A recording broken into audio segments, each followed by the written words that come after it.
How you doing, and welcome to my channel, or welcome back to my channel, whichever it may be. Now, if it is your first time here, please don't hesitate to hit that subscribe button. Just having a look at this Topo Studio body and suit for the Christian Bale Batman. Anybody who has the DX19 or the MMS 595 Batman Begins figure has this head sculpt, and getting this body and suit is a great way of utilizing the uncowled head sculpt or the spare head sculpt if you're not using it with your Batman figure. So just going through quickly the body here, it's a bit skinny. The legs are a bit skinny on it. It's not too bad. It's it's a little bit unproportioned. It's not way off. We do get some hands with it as well.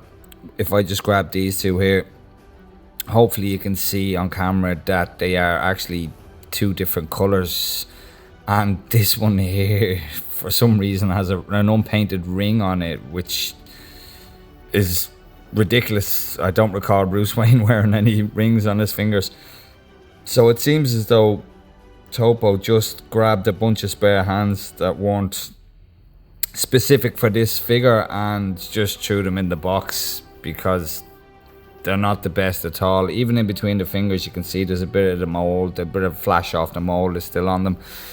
And truth be known, they're a little bit big for the figure as well. They're not really usable with this figure, but not the end of the world.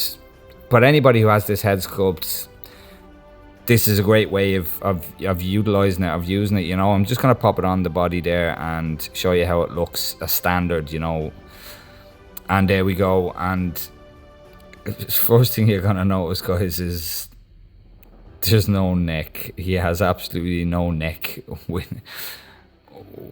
the body. It's just goes too low. It doesn't sit right. It looks a bit ridiculous. So I've come up with a fix for it. A little bit of modification needed, but a fix nonetheless. And I'll just show you how I've done that.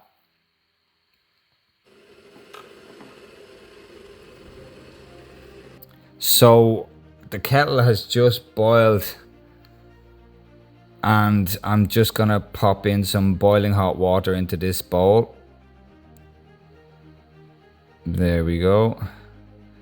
And popping in just a little bit of cold water just to add to it, just so it's not boiling hot, And I'm gonna pop this head sculpt into the hot water for roughly around 10 minutes, just to soften up all the glue that's on the inside. It's not going to damage it. No matter how much you immerse that head sculpt into the water, it's not going to damage it. It's not going to take off any paint or lacquer or anything. So leave that there for about 10 minutes. And about 10 minutes later, and what you're going to do is just get a small little screwdriver or knife or something that'll just go in between the gap of the peg and the sculpt, and just pare kind of all the glue from around the edge of it.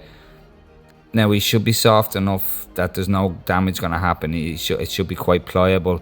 So just peeling around the edge of it until all that glue is kind of softened or broken away from the sculpt.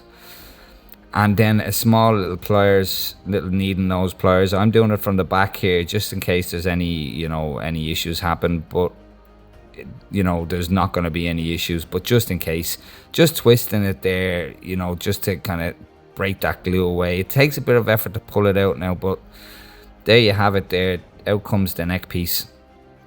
So the neck piece is out now, so that leaves it so now I have the ability to adjust the height of the neck for the suit. So moving back over to the suit. So here we have the head sculpt and the neck piece out of it. As you can see there, no damage done whatsoever. No paint has come off, from the hot water. No lacquer hasn't melted. Nothing has happened. Nothing wrong with that whatsoever. No issues whatsoever. A little bit soft around that area there because he's still a bit warm. And here's the neck connector there that comes out. It does have a little ridge in it there, a little notch in it there for lining it up. And by all means, guys, this can be glued back in if you want to reverse what you've done. You know, if I ever want to put it back to stock, that can be glued back in. I'll just pop this piece onto the neck or onto the body, and there we go. And then popping the head sculpt on. Now you can adjust the height to wherever you want it to be. And a lot of people that have reviewed this figure, or a few people should I say, that have reviewed this figure, haven't actually pointed out the fact that this needs to be done. A lot of people have just sat the sculpt onto the body and not actually clipped it into the neck piece, so it's just sitting there loose. But that's how it looks, you know, on the body after the modifications, after that neck piece has been taken out, the peg has been taken out. And this is an old body, you know, it's been out quite a few years now, around the DX12 time, and a lot of people have this, you know, with the DX12, and I'm just going to show you what it looks like with the DX12. And you can just see kind of the neck piece there, the connector sticking out there, and the neck is just a little bit too long. It looks giraffe necked. He looks out of proportion there. The DX12 just doesn't work on it, in my opinion. This head sculpt here, the DX19, looks way better on it. I'll just go through the suit itself real quick and the details. Just having a look at his shoes there, and I have to say, those shoes look absolutely fantastic. They are spectacular. The detail in them is second to none. All the detail on the toe there, the mold in it is really nice. You can see he has a molded in sock there as well, which fills that gap in the shoe for the peg. There was a little bit of a wash in it as well, just to kind of change the color tones to make it look that bit more realistic, and they look absolutely fantastic. They're great. As for the suit is accurate to the scene in the movie where he's wearing it. Like I said earlier, the legs might be a little bit skinny, but it's not that bad. It's not too bad, you know. It's completely doable. But you know, you can see there that the sculpt doesn't look too big on the body at all, you know, or too small. There's no disproportion there at all. It looks great, and this is one of Hot Toys' older at this stage, you know, head sculpts without the rolling eyeball function. The tailoring on it is absolutely fantastic, if you ask me. The sleeve meets the hands quite nicely. All the stitching is done really well. You can see it's a three-piece suit with a nice waistcoat on it that forms to the body nicely, and he has a tie on there. I'm not sure how accurate that tie is, to be honest. And his collar isn't oversized. It's sitting quite nice, and there is some blue stripes in it there, which as far as I can remember is accurate, but I'm not sure about the tie. I'd have to look back. Just looking around at the back, you can see he has the buttons there on the cuff, which look on point. And like I said, just the tailoring looks absolutely fantastic on it. It's great. It looks great. It's a great way of using this head sculpt. The hands are a little bit big, and if I can remember correctly, Topo actually showed this figure off in their photographs with his hands in his pockets, so they must know that they're a little bit big as well.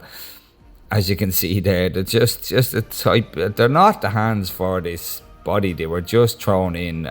So I would have to find some alternate hands or pose him with his hands in his pockets, I suppose. But apart from that, everything looks great. So there you have it, guys. There's kind of how you modify the head to sit on the body, so it doesn't sit too low and look ridiculous. So it can be adjusted to, you know, whichever height you find is the most appropriate height for the figure.